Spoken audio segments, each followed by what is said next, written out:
Para daw naging digital na barangay assembly. Naglabasan pa yung mga meme, kasama na yung sikat na linya ni Kim Chiu. Bawal na ba maging marites? Nagamit pa yun.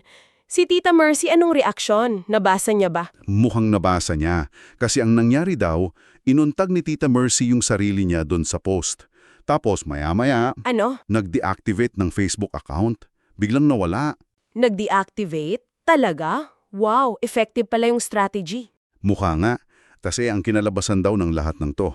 Ayon sa nagsulat, naging payapa ang buhay nila. Tahimik na si Tita Mercy? Sobrang tahimik daw. Wala nang usisa, wala nang sumbong. Ang pinagkakaabalahan na raw ngayon ni Tita, nag-container gardening. Nag-iba ng focus? Oo, tapos nagpupus na lang daw tungkol sa focusing on your own growth. Mga ganon.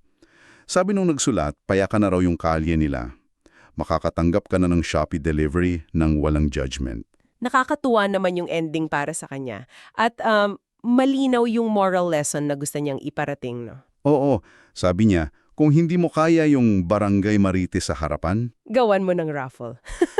ah, Oo, gawan mo ng raffle at hayaan mong siya mismo yung maglantad sa sarili niya. minsan daw, yung pinakamagandang ganti, isang public feedback form na disguised. Isang creative, kung hindi man medyo mischievous, na paraan ng conflict resolution. Talaga. So, para sa iyo na nakikinig, ano kaya ang ibig sabihin nito? Ang buod natin, isang makabagong paraan, medyo petty revenge siguro, pero naging epektibo para harapin yung isang mapanghimasok na kapitbahay. Ginamit yung sarili niyang kahinaan, yung hilig sa online raffle. Oo, yun yung key dun eh. At nagresulta naman sa katahimikan na gusto niya. Pero, Pero, ito yung tanong, di ba? Nakakaaliw yung kwento, pero nag-iiwan din ng palaisipan para sa'yo. Ito pag-isipan mo.